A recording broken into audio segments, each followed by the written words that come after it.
Hello everyone, welcome back to the Tent of Abraham. I'm Tamir Kreisman from Jerusalem, Israel, and we continue with Pirkei de Rabbi Eliezer. This is chapter 41b, and this one's called The Only Way to Peace. Hallelujah Adonai kol goyim, shabechu kol haomim, ki gavar alenu chasdo ve'emet Adonai l'olam, hallelujah. This, as always, goes out to the safety and security of our soldiers, to the safe return of the hostages, and the safety and security of all Israel, wherever they may be. And may we have a swift and merciful Geula. Amen. Rabbi Eliezer says, from the day that Israel left Egypt, they would journey and camp in conflict. Now, here's something interesting. What's written is machloket, okay? Machloket means conflict. But you have other prints that is written bechalaklot, which is derived from the also machloket, bachalkalot. It's just not a common word. This is like rabbinical text from 2,000 years ago. No one uses this word today. But this is also derived from chelek, which means, chalak, which means smooth. But chelek also means parts. We'll break this down. It's very interesting. So I just realized something while I was writing this. If you take the word chalak or chelek, chalak is smooth. Chelek is a part of or piece of, right? And you add met, which death, mem taf, to either end. So you have machloket. Machloket is division. So again, inside is either separation or smoothness. It depends on you. But on either end, you have mem taf, machloket. So I'm not a Hebrew linguist by any means, of course. But what I'm saying is actually, I thought it was very cool. Practically speaking, as we know, any conflict does in fact lead to death.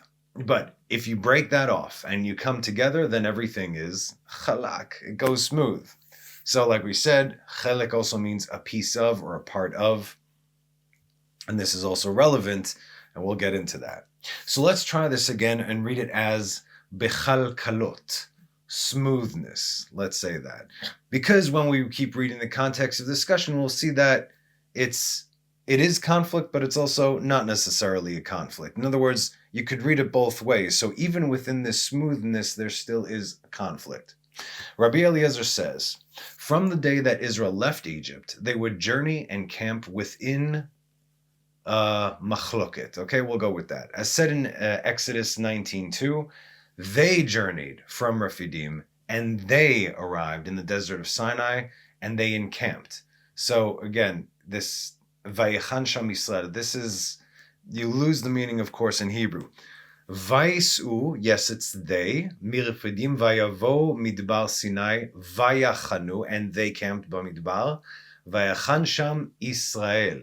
It doesn't say vayachanu sham Israel. It says and Israel encamped. So there is no plural here, right? Until they arrived at Mount Sinai and camped opposite the mountain. So we already discussed over the past few weeks that the opposite of conflict is peace. And the opposite of peace is conflict. And peace is unity, i.e., everything is smooth, so to speak. And so when everything is smooth, the Torah gives us the language of they, as in all of Israel. Not some, not most, but all, together. And this signifies unity, no conflict. However, we should read in the sense of conflict because unity did come afterwards. So, just so you understand, Hebrew slang today, people would say, Ma kore gever, akol chalak, achi, right? What's up, man? Ma kore, what's going on, gever? Gever is man, obviously. Hakol chalak, achi, it's all smooth, brother. It's like saying, yeah, it's all good, right? So this is modern day slang, if you will. So when everyone, meaning they, meaning all the people together, journeyed and encamped, they then became Israel in the singular tense. And that's right there in the verse. They journeyed from Rephidim and they arrived in the desert of Sinai and they encamped in the desert and Israel encamped there opposite the mountain. Division, division, division, unity. Moses then told them, you are receiving the Torah. And they all said, Pe echad, pe is mouth. Echad is one with one mouth, meaning with one voice. Now there's also kol echad, but just again, there are not enough words in the English language to actually break down the beauty of just one word in Hebrew. So they said with one voice, even before we hear all the commandments in the Torah, we will keep it and do all the commands written in the Torah as said in Exodus 24:7. And he took the book of the covenant and read it within the hearing of the people, be'oznei ha'am, in the ears of the people. And they said, all that the Lord spoke we will do and we will hear. Na'aseh v'nishma. These are our famous words. Okay, so let's just sum up where we are from the beginning of this class right until now, because we went through a lot of different options. When Israel came out of Egypt, they did so in pieces, chalakim, different parts, different tribes, different opinions, right? Granted, they had everything in common, but they were still a they. Okay, you understand what I'm saying right now. But when it came to receiving the Torah, there is no more they. There's only Israel. So yes, each tribe had their own identity, kinda, I guess. But when it came down to it, they're all part of it's the 12 holy tribes, Shiftei Yah, the tribes of God. They're incomplete if one is missing, and even if one individual from the tribe is missing, the whole thing falls apart. That's why it's not like, oh, this tribe is more important than that tribe. No, the Levites are the most important, really? But then without the tribe of Dan, nothing happens. Judah, the kings, okay, but without the tribe of Asher, nothing happens. Everyone is dependent on one another. Kol Yisrael aravim ze lezeh. Literally speaking. Rabbi Eliezer Hamudai says, from the day the heavens and the earth were created, the name of the mountain was Chorev. This is very, very interesting. So now let's ask the question, why? As we know, every name has a meaning, of course. It carries a certain energy, and it's all part of the larger collective that is creation. Like we explained very, very briefly here, the fact that all are the patriarchs and the matriarchs and all the prophets and everything, the fact that their name was as it was, that is a spiritual significance. In other words, that name has already been given to them since the 6 days of creation. Nothing new has been created. You must understand this. Nothing new has been created. Everything already was. Right now, this is just playing out, right? In the spiritual sense, there's no time, there's no space. So the names that were given, although, yes, there was an Avraham and an Yitzchak and Yaakov and a Sarah and a Rivka and a Rachel and Leah, but their names are, it's almost like a code, a computer code that forms and shapes the universe. So if God created the world according to Avraham, Behi Bar'am, as we see in Genesis 2:4, there's something in that code, in that name. That's why Abram could not beget Isaac until he was Avraham, which we saw when God took him out of the cosmos. He took him out of the program and he showed him the program. And Abraham said, well, Abram, there's the calculations here. I can't have descendants. God said, no problem. Let me just move Jupiter from here to there. There you go. There's that hay. Now you have Isaac. And from there, it just continues. Like, okay. The whole thing is a program, right? You could break it down to like a matrix type of situation. That's oversimplifying it, but you get the idea, I hope. So that's why a name is so important. It means something. So again, the question is why? The names have meaning. Why was it called Chorev from the beginning? So first, let's understand where the name Chorev actually comes from, and then understand what it means, okay? So it's not Horeb with a B. Just like, guys, it's not the Shekinah, okay? It's Shechina. It's difficult to say the Che, but you could say V, Chorev. Oh, maybe it's the Horev with the Che. Che. There's a reason, by the way, that the Hebrew language, God spoke the world into reality through the Hebrew language. So the Che and the Ra, that is difficult for Western civilization to say, there's a reason for that. That's so far removed from the holy letters. So, again, it is Chorev. Let's understand what this means. So, Like we said, it's not with the B, but rather chorev. This is a derivative of the word chulban, destruction. The destruction of the temple is called chulban Beit Hamikdash. Within it, we also have the word cherev, sword, signifying destruction, right? According to one of our commentators here in Pirkei Rabbi Eliezer, Velo Od Ela, he asks the question, why was this specific name given to this mountain since the beginning of creation? In other words, what does it actually have to do with all of creation? Secondly, we know, and yes, everything was given in the beginning of creation, but not everything is mentioned as something so significant. We'll understand why. Second question, we know, as we will see, that the mountain was called Sinai, and this has to do with a variation of the word Sneh, as in bush. And so he asks, why is the mountain called Sinai and not Sneh? Okay, so these are two questions. Do we understand the questions? Why Chorev from the beginning of creation, and why was the mountain not called Sneh instead of Sinai? Let's get some answers. Why does our text write that from the days the heavens and the earth were created? Why does this name go so far back?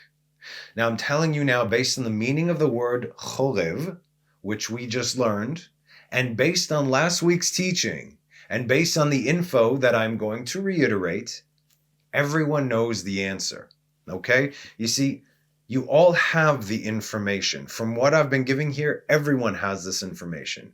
You have the knowledge, you have the da'at. Now let me share some wisdom by giving you understanding.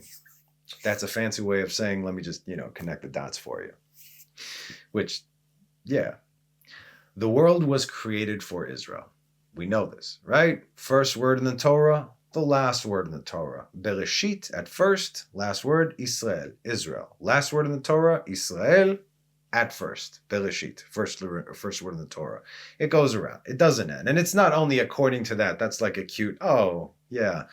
Look at everything, for goodness sakes. Everywhere from Bereshit until the end of Dvarim. Look at all the prophets and all the Ktuvim. It is for Israel, and it is for Israel's sake, right? The nations were divided according to the number of the children of Israel. Everything was created for the sake of Israel. This is not even an argument. Okay. So, if there is no Israel, the world has no reason to be. If Israel would not receive the Torah as we read last week, the mountain that was plucked from its place and hovering over them, see, the mountain itself, it was like a chuppah, which we will see, like a massive sword also, capable of causing chulban, destruction. Okay, you understand do you see where I'm going here? To whom? Who would this mountain and this sword cause destruction to? Israel or the world? If there is no Israel, the world has no reason to be. So both. And so the name Chorev was a temporary name, conditional upon Israel accepting the Torah. If they would have said no, the mountain would have flattened them, wiped them all, thereby causing a complete destruction of creation from the heavens to the earth. But since they said yes, and thank God for that, the name was changed to Sinai. We'll get to that in just a minute. Now, just like sometimes we read that God refers to Jacob as Israel and then back again to Jacob, and later referring to Israel as Jacob and so on and so forth, this works with conditional things. We know that Israel is of the spiritual plane and Jacob is of the earthly plane, or you could say Tiferet and you could say Malchut, or the upper part of Tiferet and the lower part of Tiferet.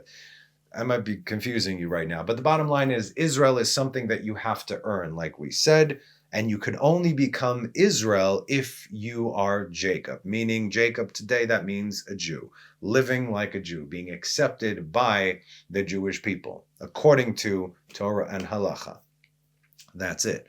We'll see. Everything here is conditional. All right? So Chorev was also a condition, and it symbolizes destruction, judgment, and so on. So we can see this in Deuteronomy 1:6. The Lord our God spoke to us in Chorev, saying, "You have dwelt long enough at this mountain. Hashem Elokeinu diber elenu bechorev le'emor, rav lachem shevet bahar hazeh." So this is at the end, right? How do we know that this is a threat? Because of what comes next. You have dwelt long enough at this mountain. Next verse, verse 7.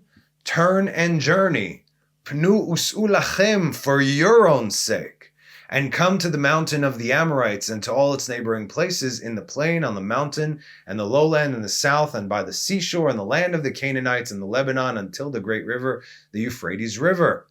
See, I have set the land before you. Come and possess the land which the Lord swore to your forefathers, to Abraham, to Isaac, and to Jacob, to give them and their descendants after them. This wasn't a suggestion. This was a command. You have dwelt long enough beneath the clouds of glory. You have had enough food, manna, coming at you without going out and working for it. You have been protected from all your enemies. You are living in a form of an earthly Garden of Eden, protected all over, right? And if you don't turn now, and you don't go to where I told you, then chorev. Rav lachem shevet bahar zeh chorev. Churban, destruction. Sit here just a little bit longer and see what happens. It's not just enough, and we've actually done teachings about this. They were sitting by the mountain of God, by the foot of the mountain. Great. And learning Torah, great. How long you want to learn Torah for without actually putting it into play? Most of the Torah has to do with the mitzvot that tuluyot ba'aretz, that are conditional upon being in the land. Most of and even more are conditional upon the temple. Which means, if you are not in the land of Israel, which today, again, like we said, you know where I stand on this. If people are not in the land of Israel today, I'm talking about Jews, and if the temple is not built, we cannot fulfill the Torah. So God gave us the Torah. We're sitting there being like, yeah, no, we're good right here. No, you're really not. So now we're going to keep reading from our text and answer the second question. So you understand why this was called Chorev, right? Okay. Pirkei Rabbi Eliezer says, the Holy One, blessed be He, revealed Himself to Moses on the mountain within the sneh, the bush. So the mountain was called Sinai, that is Chorev. The Radal points out something interesting which makes perfect sense. The entire mountain itself was dry and arid like the wilderness that it was in. This specific wilderness, as we have learned plenty of times over the years in the Parsha teachings, was the most dangerous place on earth. It says a man could not survive an hour there. He would either die from heat or from cold at night, from snakes and scorpions. The place was just absolutely terrifying, and nobody could walk there without divine protection. So that's how they knew that in Parshat, Chukat, right? When the serpents came at them, they realized that something was wrong because they saw the serpents fleeing from them. The place was covered with snakes and scorpions, but it never came near them. And so when that happened, they knew they had erred, and that's when they did tshuva to God for the first time directly, and then to Moses, which was they're showing their maturity over there. Okay, so the entire mountain itself was dry and arid like the wilderness it was in, but the bush, the sneh, as we learned just a few weeks ago, was at the very top of the mountain. And that, it was like a small oasis in the desert. A pool of living waters rose from the mountain's core and sprung up on its top. Not like a crazy spring, but again, it was a pool of water, in which the bush was resting as it was set ablaze, not being consumed and yet not dousing the fire. There's several miracles happening simultaneously here. Now we know that the whole mountain was holy, as God warned Moses that no one should come near the mountain, for they would die. Not a man, not a sheep, nothing. Nobody's coming near the mountain. Make sure, He says, set up boundaries for yourself over there. Boundaries, kids, right? But the cleft of the rock, if you will, the place where God revealed eternity to Moses, that was a special place. We can also see that on Mount Moriah, right? The mountain is holy, and it's also called the mountain of God. But upon the mountain, there is the temple, right? So the whole mountain of Moriah is holy. What's holier? where the top is, where the temple should be, or the foot of the mountain. It's all holy, but as we get closer to the middle, you have the temple. Then you get closer to the top and the center. And as the levels of of holiness increase, then the mountain, the outer courtyards, the temple, the inner courtyards, the inner courtyards, the holies, and then the holy of holies, obviously, right? Everything is in circles going in. So, why was the mountain not just called Sneh instead of Sinai, right? This is a much shorter answer. That we answer the first question. It's rather simple. It is a variation of the root. Again, also chorev, chulban. That also answers that question in a sense, like almost all the other names. And we'll give you some examples over here, okay? It's always kishmo kenhu. As his name, so he is. Just like Adam named all the animals they have their own spiritual characteristics. We don't necessarily see that today, but that's how that is, all right? So we can start with Adam, a derivative of dam. They're in Adam, right? Aleph, Daled, Mem. The word dam in Adam is blood. And also, Adama, earth, from where he was taken, is Adam with a hey at the end, all right? You get the idea. Then we also have Moses, for instance. Exodus 2:10, the child grew up and she brought him to Pharaoh's daughter, and he became like her son. She named him Moses, and she said, for I drew him from the water. Obviously, in English, you don't get any of that. So let's read the Hebrew. Vatikare shmo Moshe, she called his name Moshe. Vatomer, and she said, Kimin hamaim meshitihu. So from meshitihu, she got to Moshe. How? She did. Or in other names of the tribes. All the names of the tribes, they have the same exact thing. Genesis 29. We'll start with Leah. And Leah conceived and bore a son, and she named him Reuben, for she said, because the Lord has seen my affliction, for now my husband will love me. Do we hear any variation in English? No, we do not. Ki amra ki ra'a Hashem ba'aniyi, ki ata yoaveni ishi. Re'u ben. Ra'a Hashem, Re'u, see, a son, right? Okay, next. And she conceived again and bore a son, and she said, since the Lord has heard that I am hated. Shimon, lishmoa, is to hear. Shimon, that's where that is derived from. And she conceived again and bore a son, and she said, now this time my husband will be attached to me, for I have borne him 3 sons, therefore he named him Levi. Hapam yelave ishi elai. Yelave will escort, will attach. Ishi, hence yelave Levi. And she conceived again and bore a son, and she said, this time I will thank the Lord. Therefore she named his name Judah. Right. Vateled ben vatomar hapam ode et Hashem. Al ken nikra shmo Yehuda. Yehuda, I will thank. Hodaya. The female name for Yehuda is Hodaya. It's exactly the same letters as Yehuda, which has the 4-letter name of God in there. You get the idea now, yes? Okay, so this is how names are. Kishmo kenhu. As its name, so is it, or him, or her, or whatever. And how do we know that Israel received the Torah on Chorev Sinai?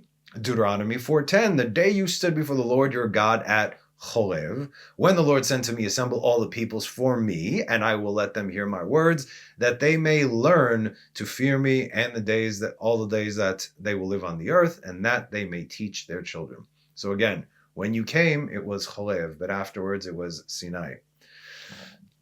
Rabbi Pinchas says, on the eve of Shabbat, Friday night, Israel stood on Mount Sinai, at Mount Sinai, around Mount Sinai, ready.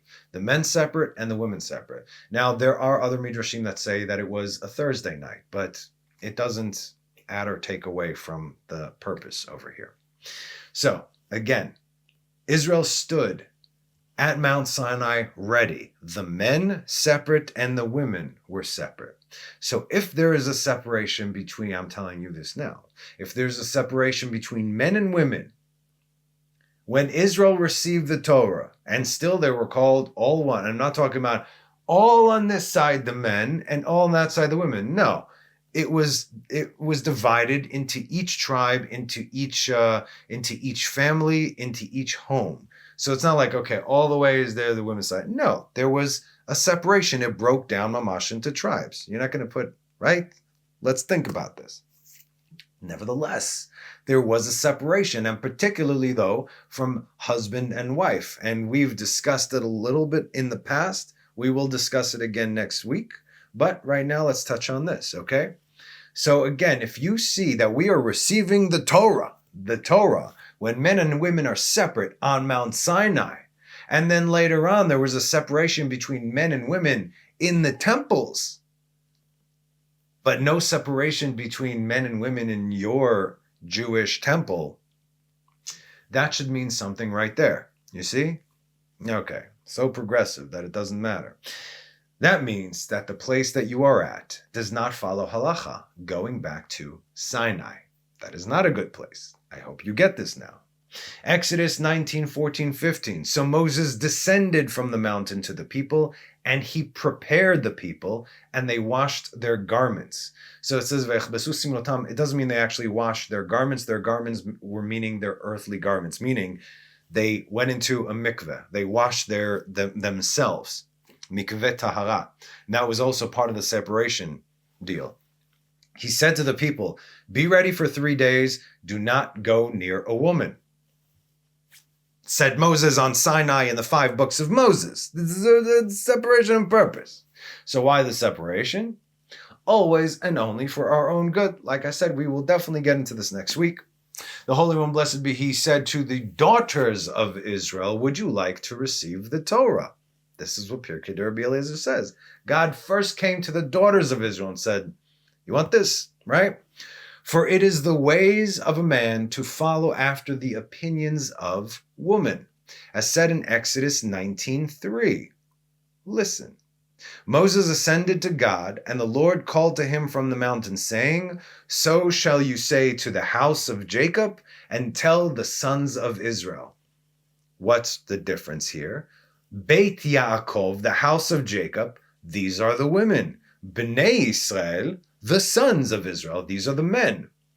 God tells Moses to address them separately, each having their own designated instructions. But first, to the women. Now, why are women called bait, which does not mean house? It does mean house, but it actually means home, core, source. You see, we discussed this before. The woman in the home, she is the Torah. The man is the ark. He covers her. But the most important thing in the home is the woman. That is your source, right? What good is it if there is no ark if there's no Torah with inside the ark?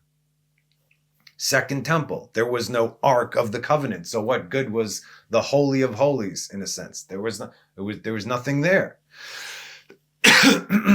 So, why are women called bait, home?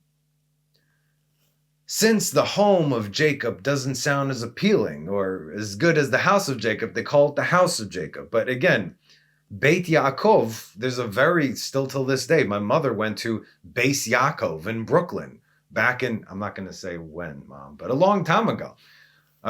Beit Yaakov is known, these are the women of Israel. Okay, so why, pray tell, would God himself refer to the women as home, God? Because according to the perfect order of things, the home is the woman's domain. I'm not getting into the whole thing right now, okay? This is not to say that women cannot hold a job or are not allowed to leave the house. Not what we're saying this. But because the home is the very foundation of the future of our people, and God entrusted it to the ones who can actually handle it. And this sacred and vital task has to be given to women. And this is why the women were given the option first. They were given the Torah first. As far as what our text says, for it is the ways of man to follow after the opinions of woman, this is in the literal sense. Man followed the opinions of woman. Adam knew what Eve did was wrong, and yet through whatever means necessary, as we have learned, she brought him over to her side, as the sin was not complete until Adam ate from the tree. Excuse So if man goes after woman over here, so God said, you know what? In the beginning, I gave man the Torah first, meaning the commands, and then to the woman. That didn't turn out too well because he ended up going after the woman. So now I'm going to address the women first and then the men, and hopefully it will turn this whole thing around.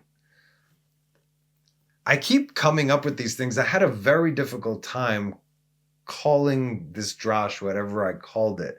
Might as well be saying, you know what, I might just change the name to ladies first. Anyway, so now I'm going to address the women first and then the men. Hopefully it'll turn this whole thing around, right? So the men will follow the women in the ways of Torah. And so if it is in man's nature to be persuaded by women, at least they should be persuaded to follow Torah, hence the house or the home of Jacob and then the sons of Israel. And it worked. And we could see throughout the wilderness, the women did not sin. The women did not partake in any of the sins in the wilderness, and it was in the merit of righteous women that we have been redeemed, and it will be in the merit of righteous women that we will be redeemed. This is written in the Talmud. In other words, it all comes down to women. And of course, the flip side, which we are seeing today, it is because of unrighteous and particularly immodest women that our sons are dying today. Everything has to, women could do it. And so women can also undo it. Just like Israel has to bring about the final redemption, or they can destroy the world, right? Rectification of the world, destruction of the world. It all goes, I meant to do a mitzvah, but I didn't do it. And that counts for me as a merit. But if I meant to do something bad and I didn't do it, but I was thinking about it, it's great that you withheld. But the fact that even that thought, that counts for something. Everything is equal. It has to be equal. So again, what we're talking about immodesty, specifically in women, I mentioned this thing before, but I mention it again. This was the sign that the Ben Ish Chai gave his students 150 years ago. That was something unthinkable back in the day. Where is it? Here we go. All right. You guys, this is the Ben Ish Chai, right? Ben Ish Chai. So the Ben Ish Chai, he was living in Iraq at the time. He was an incredible Kabbalist. His students said that we knew before we would enter the room, a light would shine. He had incredible Ruach HaKodesh. And still till this day, we have descendants of his students who are telling what their grandfathers said when they were learning with this guy. We've got a lot of Iraqi Jews here in Israel. So in any case, his students asked the Ben Ish Chai 150 years ago in Iraq, Rabbi, please give us signs of before the coming of Mashiach. He says, it's written. These are the same things I tell you. Read the end of chapter 9 in Masechet Sotah in the Mishnah. Read 92 to 102 in Masechet Sanhedrin. All the signs are there. The son of David doesn't come until there. The week that the son of David comes, this happens. This is conditional upon this. This is going to happen. That's going to happen. All this is going to be right there before. They say, yeah, but we know. Give us something that's not written down. And he said, okay. He said, the sign right before the coming Mashiach, that the daughters of Israel will walk around half naked in the streets in Israel. Now, before this, 150 years ago, there was no Israel. Jews barely lived here in Israel, right? It was under the influence of the Ottoman Empire. So what happened? They said this is impossible. No, first of all, no such thing. In the Arab world, you never saw any kind of immodesty, right? Today, most places in the old school Arab world, you can't see anything, right? But for a daughter of Israel, from the house, the home of Jacob, to walk around half naked in the street by choice, this was something that was unheard of throughout our entire history. As a people, this never happened. The only time this happened was forcefully when the Greeks were running the show over here for a bit. For the daughters of Israel to openly walk around and it was accepted by all, this never happened in our history. So when he told them this 150 years ago, no way, Jose. And he said, but then there was more, because it's not just that this happens. He says, and as a result, the young men, Bnei Israel, the young men specifically said, are going to die. Do I need to tell you what is happening today? Every morning, more soldiers died. More young men died. If women can bring about the final redemption in peace, then they can also cause a delay and they can cause death. All these things matter.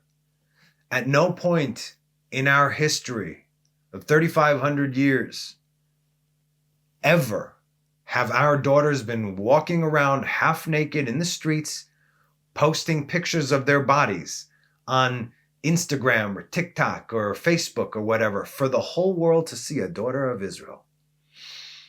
That is disgraceful. It's disgraceful. And this is why this is happening right now, straight up. And he told them this. And he said, and this is the sign, Mashiach is right around the corner. So we are aggressively and actively waiting and praying, because this is not going to stop until that stops. And if that doesn't stop on its own, more catastrophe, more calamity is going to happen. Anyway, this is just another example of how it all comes down to women. When a daughter of Israel, like we said, walks around, she gives away the Kedusha. And then all of Israel is susceptible, because if you just opened up a window inside, you're bringing all the chitzonim in, you're bringing all the impurity in. And again, this is what causes the destruction. But what can actually save Israel? The home of Jacob, walking around and behaving modestly. That is what will save the lives of the sons of Israel. So long as the false government stands, so will this outrage, and the price we pay in blood will continue to rise. And so our text says regarding the home of Jacob and the sons of Israel, everyone answered together as one, we will do and we will hear. As said in Psalms 87:7, V'sharim kecholalim kol ma'yanai bach. And the singers as well as the flute players, all my innards are concerned with you. This is, of course, translated incorrectly. The singers are the men, the flute players are the women. Okay? Reading it as it is, you understand that the singers, the men, would come first, followed by the flute players. The singers and also as well as the flute players. But this is not so. It doesn't say the singers as well as the flute players, but rather, and the singers like the flute players. The singers will follow the flute players. The men will follow the women. Who do you think is more strict in our home? It's not me. I guarantee it. Insinuating that the women who led and inspired the praise, the men followed suit. Yep. Rabbi Chanichai says, in the third month, as said in Exodus 19:1, in the third month, the children of Israel's departure from Egypt, on this day they arrived in the desert of Sinai. The day is twice as long as night, and Israel slept up to 2 hours in the day. This, of course, is inaccurate, right? The days are longer in the summer months, but this would still be considered as springtime, as this will be in the month of Iyar, which generally falls closer to the end of May, beginning of June. I know this because our wedding was on the day of the eve of the giving of the Torah. We had our own union. While summer peaks towards the end of Tammuz, which is closer to July and August. And even if the days are longer, so what? They don't become twice as long. But what they can be, as our understanding and extrapolation within the context of this information, this is where we might have 2 extra hours, maybe up to 3 extra hours of light, which can make sense, but no more than that. So Israel slept an extra 2 hours that night, it said, meaning they overslept because the days were longer, as sleep during Atzeret is longer. This can also be understood as more pleasant, because the night that they actually slept there, that night, it said it was the perfect weather between hot and cold. In other words, just right, right? Not too hot, not too cold, just right. As Moses would come out to the camp and awaken them from their sleep, he said to them, "Arise from your slumber. The groom is already here, and he is asking for his bride to bring her under the chuppah." Mount Sinai acted as a chuppah, or some could say the clouds of glory. They were both over Israel anyway. And he awaits to give them, Israel, the bride, the Torah. The Torah is the gift that God, the groom, gifted his bride, Israel. And that's why it's an ancient tradition for the groom to give his bride 24 gifts before the wedding, corresponding to the 24 books of the Tanakh. We continue. The best man came and brought out the bride, Hashoshvin, it says. That's the best man. I love this because Moses literally is the best man. As a man who brings out the bride for his friend, as said in Exodus 19:17, Moses brought the people out towards God from the camp, and they stood at the bottom of the mountain. As the groom is coming towards the bride to give them the Torah, as said in Psalms 68:8, Elohim, when you went out before your people. So, okay, we'll get into it for a second. When there is, I've seen this in secular weddings in Israel, they don't understand.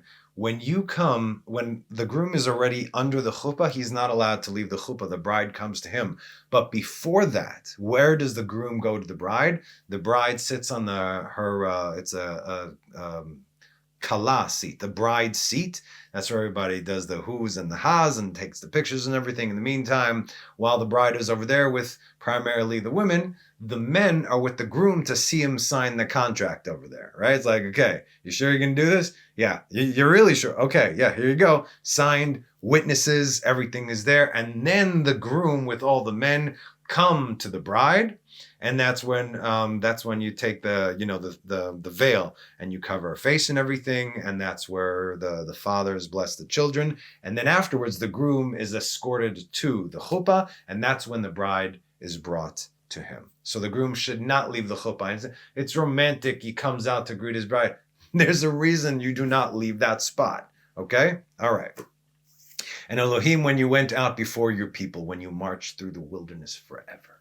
My people, from the very first sentence, we understand that the only unity Israel can have is through the Torah.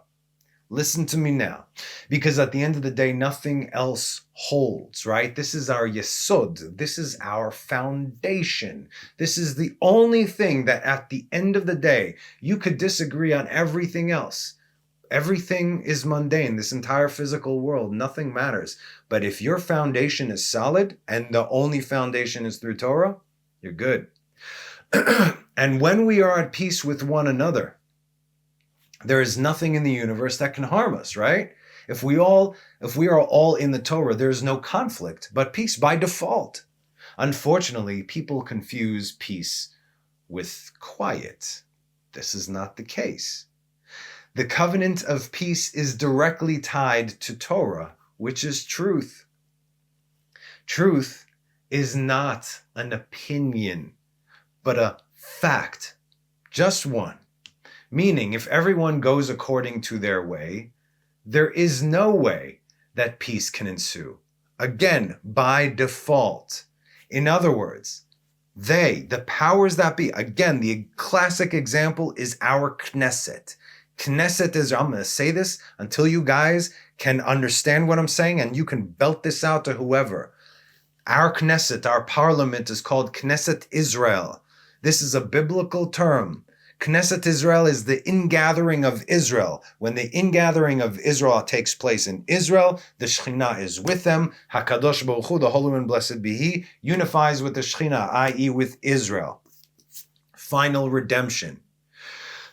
Meaning this can only happen through unity. And yet within our Knesset, the false Knesset, there are parties. These are named miflagot, which is derived from the word palaga, which means division. What division are you from? People don't get it. So by default, no matter where I'm at, if I place any vote for this one, I'm voting against my brother. That is why that system has to fall. So again, they, just like wherever you're out the world, they are subtly, subconsciously, and passively promoting division and chaos. And they know it. Your truth, my truth. Don't let them. Do not play their game. God is waiting, and his way is the truth. And this is the only way to peace. And when we have peace with one another, the very next thing that happens is unity with God. And that is the final redemption. As easy as it is, it's more difficult because of all the systems in play. You see? So what do? Well, start stopping to vote, for instance, right? Just say no, Nancy. Stay safe out there, okay? Don't let up. Now, I know it's exhausting. Believe me, it's exhausting. But it's what's going to determine who falls where, okay? So, as always, really, I love you guys. Thank you so much for joining me. Have a great week. Have a Shabbat Shalom, and God willing, I'll see you next time. Bye-bye.